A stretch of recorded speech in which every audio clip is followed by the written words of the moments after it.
Ana endi o'quvchilar funksiyamiz to'liq holatga keldi.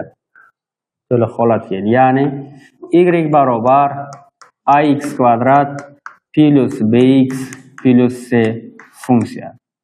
Hozir biz ko'rgan y barobar ax kvadrat va y barobar ax kvadrat plus c funksiyada parabolani uchi qayerda edi? Y o'qida edi. Ya'ni y o'qi bo'ylab u tepaga chiqdi, pastga tushdi, lekin y o'qidan qochib keta olgani yo'q. Ana endi bizda parabolani uchi xohlagan tomonga birinchi, ikkinchi, uchinchi, to'rtinchi choraklarda ham joylashishi mumkin. X, y o'qida ham joylashishi mumkin. Har xil holatlarda keladi. Xo'sh, endi savol tug'iladi. Ushbu funksiya grafikini chizish uchun nima qilamiz? Bizda endi a ham, b ham, c ham bor-ku, hozir o'rganganimizga mos kelmayapti-ku. Demak, o'quvchilar ushbu funksiya grafikini chizish uchun nima ish qilamiz? Birinchi parabola uchining koordinatasini topamiz. Parabola uchining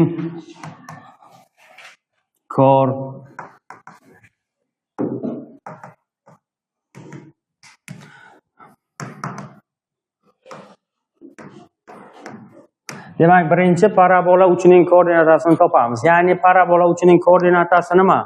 P0, x0, y0 nuqta. Formulasini beraman. Demak, x0 ni topish uchun x0 barobar minus b taqsim 2a. B bilan a nima? Mana b, mana a. x0 ni topgandan keyin y0 ni topish uchun nima ish qilamiz? Demak, y0 ni topish uchun ana shu x0 ni aytib funksiyaga qo'yamiz. Ya'ni a ko'paytirilgan x0 ning kvadrati, b ko'paytirilgan x0 qo'shilgan c. Ana endi qaranglar. Birinchi parabola uchini topdikmi? Parabola uchi qayerdan o'sib chiqadigan nuqtasi. Demak, a musbat bo'lsa tepaga qarab ketadi, a manfiy bo'lsa pastga qarab ketadi. Biz uni ham bilamiz. Ana endi ikkinchi. O y o'qini kesadigan nuqtani topamiz. O y o'qini kesib o'tadigan nuqta. Kesib o'tadi. O y o'qini kesib o'tadigan nuqtasini topamiz. Xo'sh, O y o'qida yotgan nuqtalarni x 0 ga tengmi? Misol uchun 0,3, 0,-2 va hokazo. Demak, biz x ga 0 bersak, bu 0 bo'ladi, bu 0 bo'ladi, y nimaga teng bo'ladi? C ga teng bo'ladi. Demak, parabola har doim y o'qini qaysi nuqtada kelsa ekan, 0 C nuqtada kesib o'tadi. Uchinchi. O x o'qini kesadigan nuqtalarni topamiz. O x o'qini kesadigan, ya'ni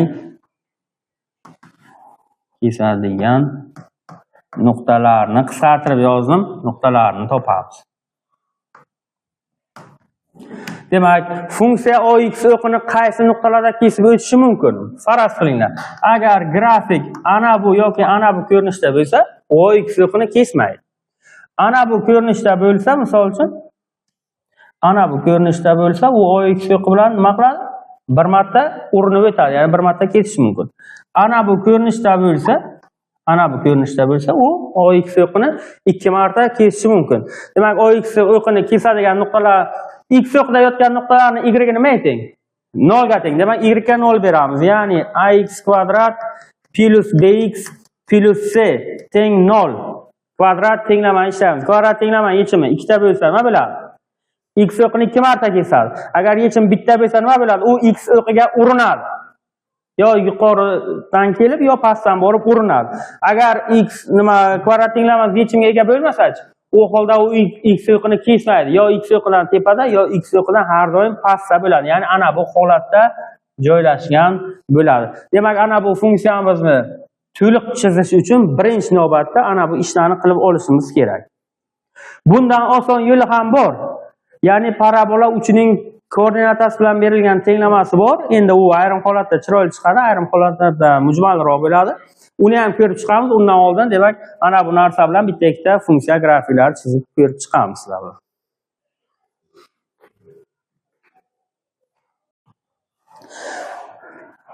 Ana endi o'quvchilar, sizlar bilan shu parabolani to'liq holatda chizishlarini ko'rib o'tamiz. birinchi funksiyamiz. Y barobar x kvadrat minus 4x plus 3 funksiya grafini chizing. Bizda a, b, c barcha koeffitsiyentlar bor. Birinchi nima ish qilamiz? Birinchi o'quvchilar bizga parabola uchining koordinatasi kerak bo'ladi. Ya'ni x0, y0. Formula berilgan edi. Demak, x0 topamiz. x0 minus b taqsim 2a. b ni joyidan nima turibdi? Minus 4 taqsim 2 ko'paytirilgan 1. 2 mi? Endi y0 topamiz. y0 topishni nima qilamiz? x0 ni funksiyaga qo'yamiz. 2 ni qo'yamiz. 2 ning kvadrati minus 4 ko'paytirilgan 2 plus 3. Demak 4 7 minus 1 mi? Minus 1. Parabola uchini koordinatasini topdik. Parabola uchining koordinatasi 2 minus 1. Ana endi ikkinchi. Biz aytdikki, y o'qini kesgan nuqtani topamiz. Ya'ni x ga 0 bersak, c nuqtadan y o'qini kesib o'tadi. Bizda c ni yerda nima turibdi? 3 turibdi. Demak, x ga 0 bersak, 0 ning kvadrati 0, 4 kara 0 0, bu 0 bo'ladi-yu, y ni qayerdan kesib o'tadi? 3 degan nuqtadan kesib o'tadi. Uchinchi.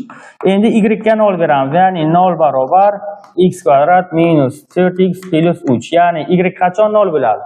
Funksiya x o'qini kesib o'tgan nuqtalarni y ga 0 bo'ladi. Demak, buni 0 larini topadigan bo'lsak, birinchi yechim 1, ikkinchi yechim 3. V teoremasiga tashladik buni. Yechim 1 3. Demak, bu 1 0 hamda 3 0 nuqtalardan nima qiladi?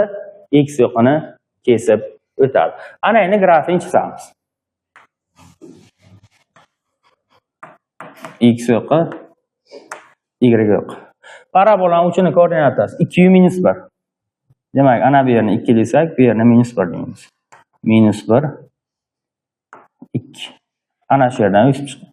Shoxlar tepaga ketgan, x ni 1 3 nuqtalardan kesadi.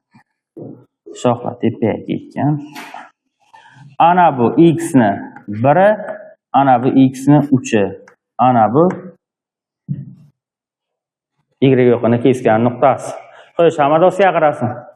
Ana endi xossalarni yozishni boshlaymiz. Xossalar. Birinchi, aniqlangan soha. Aniqlangan soha har doim x tegishli r. X tegishli r. Ikkinchi, qiymatlar soha, ya'ni funksiya qanday qiymatlarni olib beradi. Demak, funksiyamiz y'imiz yuqoriga plus cheksiga ketgan, grafikni eng pastga tushgan y'ni minus 1 gacha. Demak, minus 1 dan plus chekslikgacha. Uchinchi, o'sish. Funksiya x'imiz 2 ga teng qiymat qabul qilganda funksiya eng quyi nuqtada turibdi. Demak, 2 dan katta qiymatlarni olishni boshlasa funksiya o'sadi. Demak, o'sish 2 dan plus chekslikgacha. To'rtinchi, kamayish. Demak, minus chekslikdan 2 gacha bo'lsa, funksiyamiz ham kamayib eng quyi nuqtada keladi. Demak, kamayishi minus chekslikdan 2 gacha. 5. Funksiya qachon musbat? 6. Funksiya qachon manfiy? 7. Funksiyamizning nollari bor. Funksiya qachon musbat? Ya'ni x'imiz minus cheksdan 1 gacha qiymatlarni olsa, funksiya musbat. X'imiz 3 dan katta qiymatlarni olsa ham, grafik x o'qidan yuqorida joylashgan. Demak, minus chekslikdan 1 gacha va 3 dan plus chekslikgacha. Funksiyamiz manfiysi bormi? Bor. X 1 dan 3 gacha qiymatlarni olsa, sho'rada nima bo'ladi? Funksiya x o'qidan pastga joylashadi. Demak, javob 1 dan 3 gacha. Funksiyamiz 0 bormi? Bor. Ana bu ikkita nuqtada y'imiz 0 ga teng, ya'ni x o'qini kesib o'tibdi. Birinchi yechim 1, ikkinchi yechim 3. 8. Funksiyamizda simmetriya o'qi tenglamasi. Simmetriya o'qi tenglamasi. Simmetriya o'qi tenglamasi. Demak, ana bu x dan o'tib ketgan o'q bo'yicha funksiya grafini qayerda tashlasak nima bo'ladi? Ustma tushadi. Demak, simmetriya o'qi tenglamasi x teng 2 chizig'i. Yo bo'lmasa buni ham tushuntirsa ham bo'ladi. Har doim x 0 bo'ladi. O'quvchilar x teng 2 ni, misol uchun mana x 0 2 degan chiziq desak ham bo'ladi. Xo'sh, 9. Funksiyamiz juft ham toq ham emas. Chunki bu koordinata boshiga nisbatan ham, y yo'qiga nisbatan ham simmetrik emas. Bundan oldin ko'rgan funksiyalarimiz barchasi qanaqa edi? Juft funksiya edi. Ular y yo'qiga nisbatan simmetrik edi. Demak, funksiya juft toq emas. Bu alohida mavzularni holi sizlar bilan birgalashib ko'rib chiqamiz. Xo'sh, 10-chi. Funksiyamizda eng kichik qiymat bor, ya'ni y minimal x ga 2 berganda y'imiz -1. Ana demak biz A, B, C koeffitsiyentlar qatnashgan holatda grafikni chizishni o'rgandik. Nasib bo'lsa, hozir buni mavzuning davomida sizlar bilan buni osonroq yo'lini ham ko'rib chiqamiz.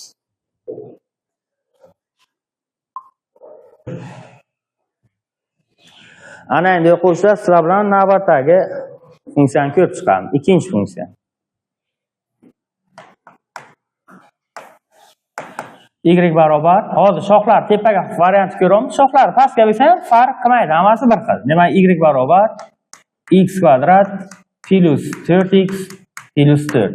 Hozir men buni to'liq chizish yo'llarini o'rgataman, lekin buni nasib bo'lsa dars oxirida oson variantini ham ko'rib chiqamiz. Demak, birinchi nima qilamiz? Birinchi parabola uchini koordinatasini topamiz. Xo'sh, x0 topdik. x0 minus b taqsim 2. To'g'rimi? Mana b ni joyiga 4 qo'ydik, 2 karra 1 2. Minus 2. Y0 topamiz. Minus 2 ning kvadrati 4 plus 4 ko'paytirilgan minus 2 plus 4. 0 mi? Demak, parabolani uchun qayerda ekan? 2 0 nuqtada ekan. Endi ikkinchi. X ga 0 netib qo'yamiz. X ga 0 netib qo'ysak, bu 0 bo'ladi, bu 0 bo'ladi, y'imiz nima bo'ladi? 4 bo'ladi. Uchinchi. Y ga 0 netib qo'yamiz. 0 barobar x kvadrat plus 4x plus 4. Bu to'la kvadrat, ya'ni x plus 2 ning kvadrati teng 0, x teng minus 2. Demak, minus 2 0 nuqtada nima bo'ladi? X yo'qini kesib o'tadi. Endi grafikni chizamiz.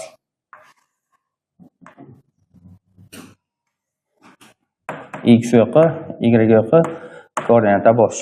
Xo'sh, parabolani uchi minus 2 0. Ana shu nuqta minus 2. Shoxlari tepaga qarang.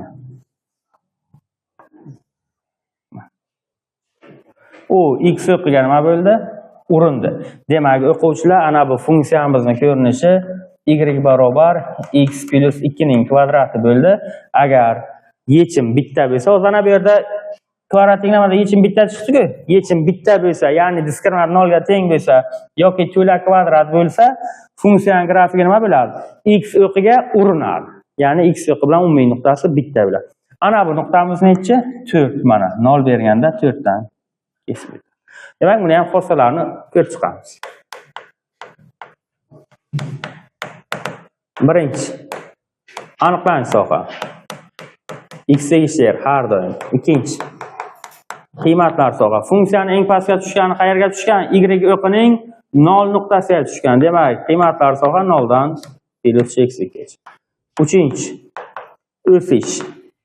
Demak, x teng minus 2 da funksiya quyi nuqtada turibdi. Minus 2 dan katta qiymatlar olsa, funksiya ham o'sadi. Minus 2 dan plus xgacha. Kamayish.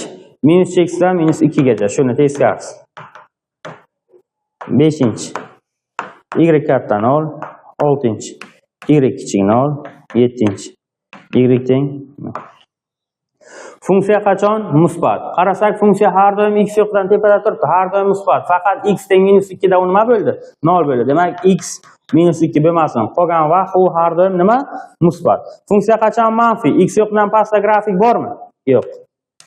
Funksiya 0 bormi? Bir dona 0 bor. X teng minus 2. 8-chi. Funksiyamiz juft ham, toq ham emas. Juft toq emas. 9-chi. Simmetriya o'qi tenglamas. Simmetriya o'qining tenglamasi. Simmetriya o'qining tenglamasi, demak x0 ya'ni minus 2 nuqta. 10-chi. Funksiyada eng kichik nuqta bor, eng kichik qiymat bor. X ga minus 2 berganda 0.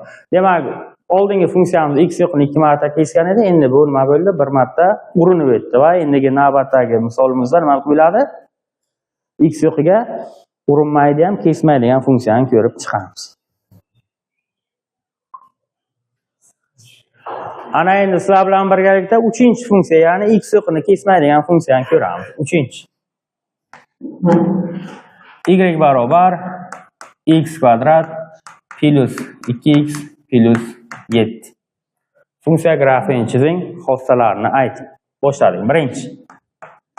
Parabola uchining koordinatasini topamiz. P0, x0, y0 kerak bizga. Demak, x0 ni qanday topamiz? Minus p taqsim 2 a. P ni joyiga 2, a'imiz 1 ga teng bo'lgani uchun bu ham 2. Minus 1. Endi y0 ni topamiz. Minus 1 ni aytib qo'yamiz. Minus 1 ni kvadrati 2 ko'paytirilgan minus 1 qo'shilgan 7. Demak, minus 2 8 minus 6 bo'ladimi? Nima bo'ladi endi bu? 8 plus 6 mi? Plus 6 bo'ladi. Ikkinchi. X ga yetib 0 ni beramiz. Demak, 0 ni kvadrati 0, 2 kira 0 0, y-imiz ne chiqadi? 7 chiqadi. Uchinchi. Y ga 0 beramiz. Y ga 0 bersak, x kvadrat plus 2x plus 7 teng 0. Diskriminant hisoblasak, 2 ni kvadrati minus 4, 1, 7, 28, 4, minus 24.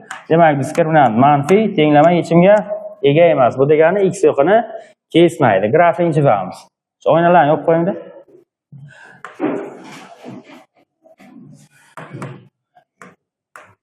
Demak, birinchi o'quvchilar qaranglar. Demak, birinchi parabola uchun topa olishimiz kerak. Parabola uchining koordinatasi minus 1, 6. Ana bu yerda yozib qo'yamiz. Demak, P0 minus 1, 6. Minus 1, 6 nuqtani topamiz. Endi sal kichikroq qilib olaman joy kamligi uchun. Ana bu yer minus 1, ana bu yer 6. Mana. Ana bu parabola uchining koordinatasi. Shoxlar qayerga ketadi? A1 ga teng, yuqoriga ketadi. Ana grafik. Bu yer 7. Xossalarni boshladik. Birinchi. Aniqlanish soha kvadrat funksiya uchun har doim x tegishli. Ikkinchi. Qiymatlar soha funksiyaning eng pastga tushgan y ni qaysi nuqtasiga tushgan? 6 nuqtasiga tushgan. Demak, 6 dan plus chekisgacha mana eng quyisi 6 ga kelgan, qolgan 6 dan tepada. 3. O'sish 4. Kamayish 5. Y qachon musbat 6. Y qachon manfiy 7. Y ni noli bormi? O'sish funksiya, ya'ni x minus 1 bo'lganda eng quyi nuqtada turibdi. Minus 1 dan katta qiymatdan olsa funksiya o'sadi. Demak, javob minus 1 dan plus chekislik. Shuni teskarisi kamayish, ya'ni minus chekislikdan minus 1 gacha. Funksiya qachon musbat? Har doim, chunki u har doim x yo'qdan tepada turibdi. Funksiya manfiysi bormi? Yo'q. Funksiya noli bormi? Yo'q. Bu ishlayapman, chunki u x yo'qni kesmagan. 8. Funksiya juft toq emas. Juft ham toq ham emas. 9. Simmetriya yo'q tenglamasi x0 minus 1 yoki bo'lmasa x teng minus 1 nuqta. 10. Funksiyada eng kichik qiymat bor. X ga minus 1 berganda 6. Demak, biz 3 ta funksiyani to'liq 3 ta shart orqali chizishni ko'rdik. Shoxlari pastga qarashi mumkin, yuqoriga qarashi, uni farqi yo'q. Maqsad biza shu narsani o'rganish bo'ldi. Ana endi hozir biza bundan-da oson yo'llarni ko'rib chiqamiz. Bir marta yoki 2 marta shu bilan darsimiz tugaydi.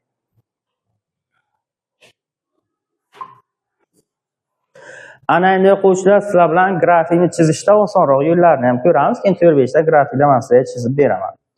Parabola uchining koordinatasi bilan berilgan tenglamasi. Demak, parabola, ya'ni kvadrat funksiya. Parabola uchining koordinatasi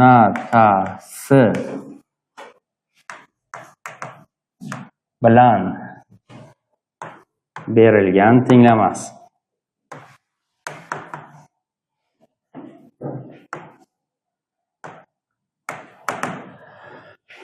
Y barobar a ko'paytirilgan x minus x0 ning kvadrati plus y0. ana bu qo'shla parabola uchining koordinatasidan berilgan tenglam a o'sha bosh koeffitsient a x0 y0 nima? Parabola uchining koordinatasi.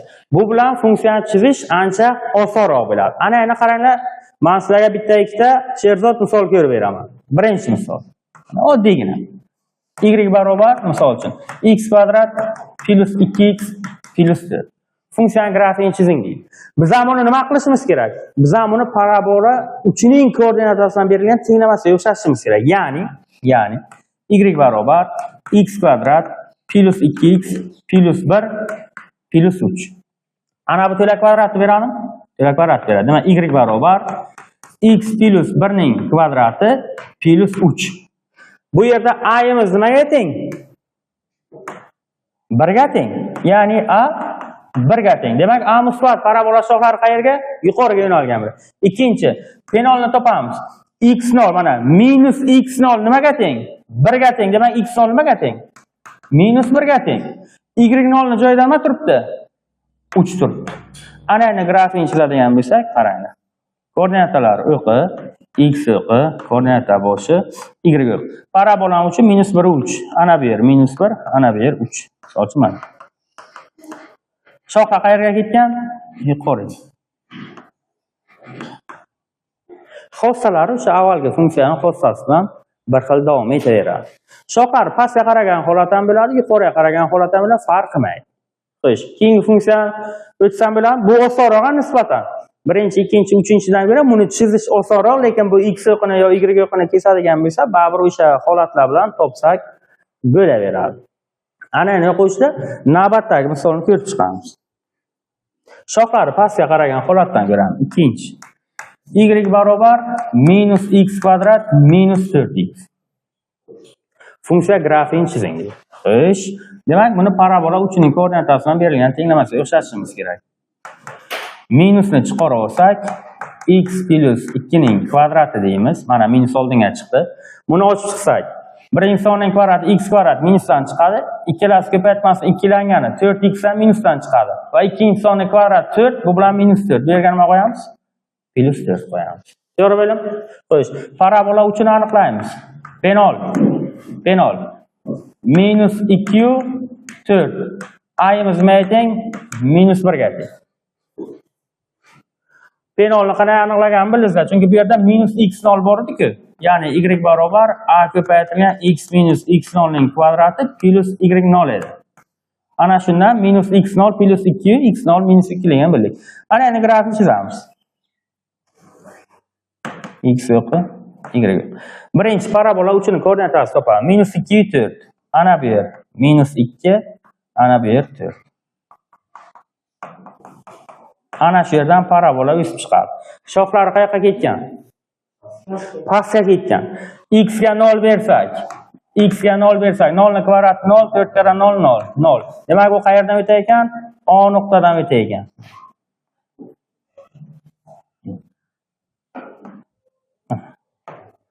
Ana bu yerda bitta formula bor qo'ysa, demak qaranglar, o'shani o'zi aytib ketaman.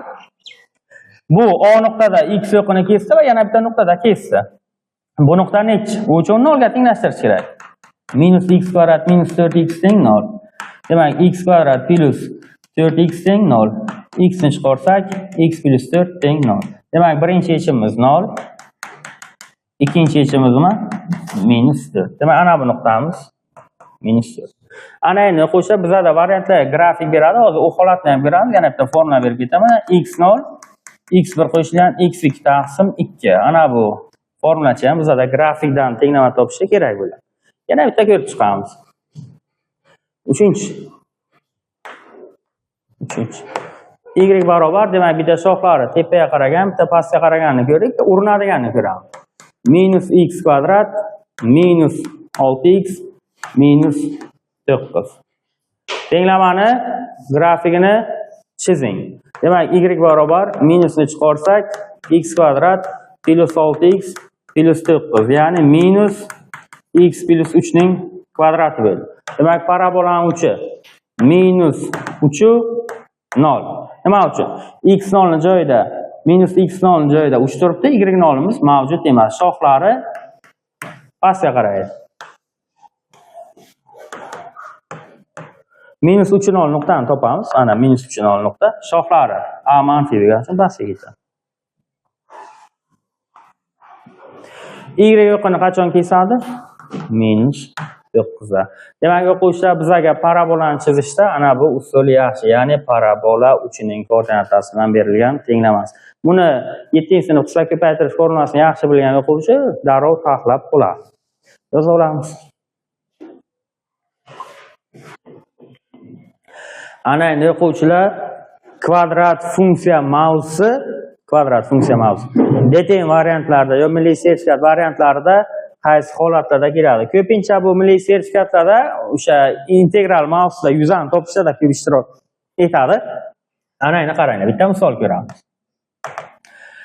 Bizlarga bitta grafik beradi. Bu endi deten variantlarda ko'proq uchraydi. Mayli shoxlari pastga qaragandan olaylik.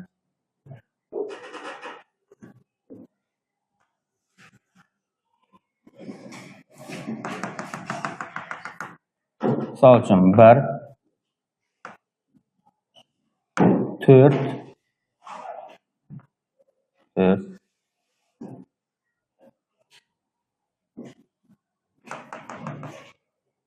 misol uchun 5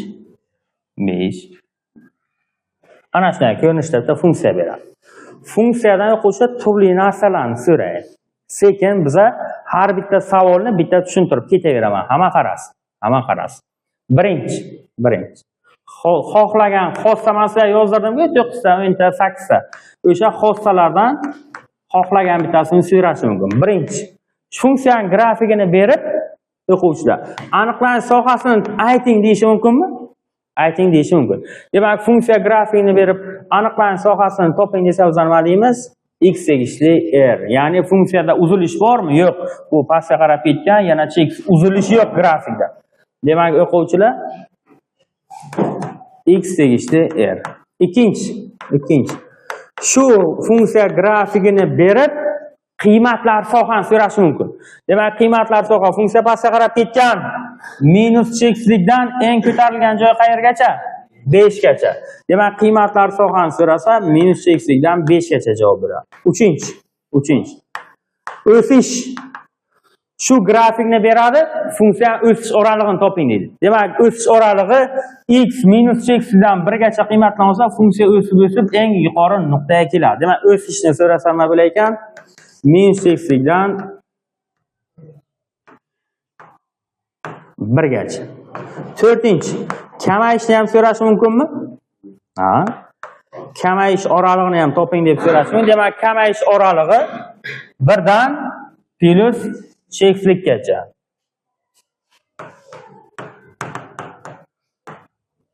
Ana endi 5-chi. Y katta 0, 6-chi. Y kichik 0, 7-chi. Y teng 0. Bularni ham so'rash mumkin. Ana endi o'quvchilar Y katta 0, Y kichik 0, Y teng 0 larni topish uchun bizga nima yo'q? Ana bu nuqta yo'q. Xo'sh, bu x1, ana bu nuqta x2. Bu-chi? Bu x0. Hozir bitta formula beraman. Oldingi nimadan bordi? Oldinroq ham bergan. X0 nimaga teng? x1 qo'shilgan x2 taqsim 2. X0 joyiga nima qo'yamiz? 1. X1 ni joyiga noma'lum. X2 ni joyiga 4. Taqsim 2. 2 bu yoqqa o'tsa x1 plus 4 teng 2 ga, x1 teng minus 2 ga. Demak, ana bu nuqtamiz necha ekan? Minus 2. Xullas kalom x0, x1 bilan x2 ni qo'shib 2 ga bo'lamiz. Ya'ni teng o'rtasiga yotadi. Ana bu x0 dan bu necha masofada bo'lsa, 3 ta masofada bo'lsa, bu yerda ham bu 3 ta masofada bo'ladi. Ana endi bu jadvalni to'ldirsak bo'ladi. Funksiya qachon musbat? X minus 2 dan 4 gacha qiymatlansa, grafik x bilan tepada joylashgan. Minus 2 dan 4 gacha. Funksiya qachon manfiy? Minus cheksizlikdan minus 2 gacha manfiy, 4 dan plus cheksizlikgacha manfiy. Minus cheksizlikdan minus 2 gacha va 4 dan plus cheksizlikgacha birlashmasi. Funksiya noli bormi? Bor, 2 ta. X1 teng minus 2, x2 teng 4. Xo'sh, funksiyadan yana nimani so'rash mumkin? 8-chi. Nimani so'rasam, men sizlarga shuni topib beraman. 8-chi. Funksiyada o'quvchilar juftmi toqmi deb so'rash mumkin. Demak, bu funksiyamiz juft toq emas. 9. Simmetriya yo'q tenglamasini so'rash mumkin. Simmetriya yo'q tenglamasi necha? X teng 1. 10. Eng katta qiymati yo eng kichik qiymatini so'rash mumkin. Bizga qaysi qiymat bor? Y maksimal, ya'ni eng katta qiymati bor. X 1 bo'lganda funksiya 5 degan qiymatni oladi. 11. Bizdan bundan so'rash mumkin. 12, 13, 14. A ni, B ni, C ni, D ni ishoralar so'rash mumkin. Ya'ni funksiyada A, B, C, D larni so'rash. A nimani bildiradi? A shoxlari yuqoriga yoki pastga qaraganini bildiradi. Demak, shoxlari pastga qaraganmi? Demak, A'imiz manfiy. C nuqta qani? Ana bu C nuqta mana. Ana bu C nuqta. Demak, C nuqta nimani bildiradi? A nuqtadan tepada turibdimi? Demak, C'imiz katta 0. Funksiya grafik x yo'qini necha marta kesib topdi? 2 marta. Demak, kvadrat tenglama 2 ta yechimga ega. Qachon 2 ta yechimga ega bo'ladi? Diskriminant musbat bo'lsa. Demak, bitta nima qoldi? B qoldi. B ni qanday topish mumkin? B ni topish yo'lini o'rgataman. X0 barobar minus B taqsim 2A. Demak, B ni topsak minus 2A X0. Demak, B barobar minus bor. A'imiz manfiymi? Ana bu A'imiz ham manfiy. X0-chi? X0 musbat. Ikkita manfiy, bitta musbat so'ng ko'paysa nima bo'ladi? Musbat bo'ladi. Demak, B'imiz katta 0 dan. Ana shu 14 ta narsani xohlagan bittasini yoki ikkitasini so'rash mumkin. Bu DTM yoki milliy sertifikat savollarida. Ko'pgina 60-70% holatda o'quvchilar funksiya grafikini beradi, tenglamasini tuzing deydi. Endi hozir bizlar tenglamasini tuzishga ozgina joy kamlik qildi. Buni yozib olganlaringizdan keyin sal kichraytirib, men sizlarga tenglamasini tuzishni ham o'rgatib beraman.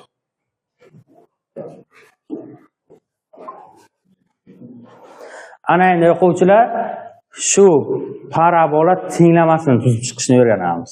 Bizga u uchun nima kerak bo'ladi? Bizga y barobar a x minus x0 ning kvadrati plus y0. Demak, birinchi navbatda p0 kerak bo'ladi. Parabola uchun koordinatasi 1, 5. Ya'ni x ga 1 bersak, y-imiz 5. Keltirib qo'yamiz. Y barobar a ko'paytirilgan x minus 1 ning kvadrati plus 5. To'g'ri bo'ldimi? Ana endi noma'lum bor-ku, a noma'lumni qanday qilib topamiz? A noma'lumni topishda bizlarga ikkita imkoniyat bor. Ana bu nuqtadan foydalansak bo'ladi yoki bu nuqtadan foydalansak bo'ladi. Farq qilmaydi, baribir o'xshaydi. Demak, biza 4 u 0 degan nuqtadan foydalanamiz. Bu nima degani? X ga argumentga 4 bersak, y funksiya 0 ga teng bo'ladi. Funksiyaning joyiga 0 qo'yamiz. A ko'paytirilgan x ning joyiga 4 qo'yamiz. Minus 1 ning kvadrati plus 5. 0 barobar 4 dan 1 ketsa 3, 3 kvadrat 9. 9a plus 5. Demak, 9a teng minus 5 ga, a'imiz teng nimaga? Minus 5 taqsim 9 ga. Ana endi biz kvadrat tenglamani, ya'ni funksiya kvadrat funksiyani tenglamasini topdik. Y barobar a ni joyiga nima qo'yamiz? Minus 5 taqsim 9. X ayrilgan x0 joyiga 1 ning kvadrati plus 5. Ana bu parabola tenglamasi bo'ldi. Ko'pgina javoblarda buni a minus b ni kvadratiga qo'yib ochib chiqqan bo'lishi mumkin. Uni endi so'rasa, vaziyatga qarab o'zlari baholaysiz. Bitta narsa o'quvchida qiziq bo'ladi. Nima? C nuqtani ham topsak bo'ladi. Topsak bo'ladi, chunki x ga 0 bersak, funksiya c ga teng bo'ladimi? Biz ham shunday qilamiz. X ga 0 bersak, bizga c kelib chiqadi. Demak, c ni topish uchun x ga 0 beramiz. Minus 5 taqsim 9. X ga 0 bersak, minus 1 ni kvadrati 1. Plus 5. Demak, c barobar 45 dan 5 ketsa, 40 taqsim 9. Demak, ana bu nuqtamiz nima ekan? 40 taqsim 9 ekan. Bizlar sizlar bilan kvadrat funksiya, ya'ni parabolani to'liq barcha holatlarini ko'rib chiqdik. Demak, variantda beriladigan savoli va turli tenglamalarni, C'larni topish nuqtalari. Kamchiliklar bo'lishi mumkin. Ularni misollar yordamida bizga savollar kelganda yana to'liq ko'rib chiqamiz.